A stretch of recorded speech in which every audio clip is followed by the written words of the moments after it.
ത്യാഗത്തെ പ്രണയിച്ച് പുണ്യം കൊണ്ട് ചരിത്രം സൃഷ്ടിച്ച നിലാമുറ്റം മഖാം ഷെരീഫിൽ അന്ത്യനിദ്ര കൊള്ളുന്ന മഹാന്മാരുടെ അനുസ്മരണവും ദുവാ മജ്ലിസും പ്രഭാഷണ പരമ്പരയും ധനു 1 മുതൽ തുടങ്ങി 10 വരെ നടക്കുന്ന ഇരിക്കൂർ നിലാമുറ്റം മഖാം ഉറുസ് നാളെ സമാപിക്കും. ഇന്ന് നടക്കുന്ന ആത്മീയ പ്രഭാഷണ പരമ്പര സമാപനത്തിൽ മുത്തലീബ് ഫൈസിയുടെ അധ്യക്ഷതയിൽ പാണക്കാട് റാഷിദ് അലി ശിഹാബ് തങ്ങൾ ഉദ്ഘാടനം ചെയ്തു. മഹല്ല് പ്രസിഡന്റ് KT സിയാദ് ഹാജി അധ്യക്ഷനായി. ഉസ്താദ് കൊമ്മനം നിസാമുദ്ദീൻ അസ്ഹരി രാത്രി 8 മണിക്ക് ലക്ഷ്യം മറന്ന മനുഷ്യൻ എന്ന വിഷയത്തിൽ സംസാരിക്കും. ഉച്ചയ്ക്ക് 1 മണി മുതൽ അന്നദാനത്തിൽ ആയിരക്കണക്കിന് ആളുകൾ സംബന്ധിച്ചു. ജില്ലയിൽ നിന്നും അയൽ ജില്ലകളിൽ നിന്നുമായി ജനസഞ്ചയമാണ് എത്തിയത്. നാളെ പാലം സൈറ്റ് പഴയ ജുമാ മസ്ജിദിലെ അസർ നമസ്കാരാനന്തരം നടക്കുന്ന കൂട്ട സിയാറത്തിന് കണ്ണൂർ നായിബ് ഗാസി PP ഉമർ മുസ്ലിയാർ നേതൃത്വം നൽകും. കഴിഞ്ഞ ദിവസങ്ങളിൽ നടന്ന പ്രഭാഷണ പരമ്പരയിൽ നിയാസ് വാഫി, പാണക്കാട് റാജിഹ് അലി ശിഹാബ് തങ്ങൾ, മുനീർ ഹുദവി വിളയിൽ, റിയാസ് ഫൈസി, അബ്ദുൽ ഗഫൂർ മൗലവി കീച്ചേരി, ഉസ്താദ് അമീർ ബാഗവി, ഷക്കീർ ഫൈതമി, അറക്കൽ അബുറസാഖ് ദാരിമി, അബ്ദുൽ ഗഫൂർ മൗലവി, ഗലീൽ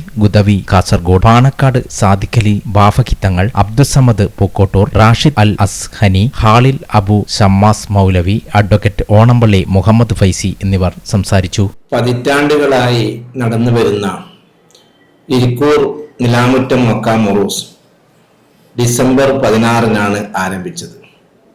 അന്ന് വൈകുന്നേരം 4 മണിക്ക് ചപ്പാരപ്പട ഉസ്താദിന്റെ മഹനീയ സാന്നിധ്യത്തിൽ പരിപാടിക്ക് തുടക്കം കുറിച്ചു. ഡിസംബർ 25 നാളെ വൈകുന്നേരം 5 മണിയോടുകൂടി കൂട്ടപ്രാർത്ഥന കൊണ്ട് ഉറൂസ് പരിപാടി അവസാനിക്കുകയാണ്. പ്രധാനപ്പെട്ട ഒരു ചടങ്ങെന്ന നിലക്ക് 24 ഇന്ന് ആയിരക്കണക്കിന് ആളുകൾക്ക് ഭക്ഷണ വിതരണം നടത്തുകയുണ്ടായി. ഡിസംബർ 17 മുതൽ ആരംഭിച്ച പ്രഭാഷണ പരമ്പര ഇന്ന് രാത്രി അവസാനിക്കുകയാണ്. ദിനംപ്രതി 100 കണക്കിന് ആളുകൾ സിയാറത്തിനും സന്ദർശനത്തിനുമായി ഇവിടെ വന്നും പോയും കൊണ്ടിരുന്നു.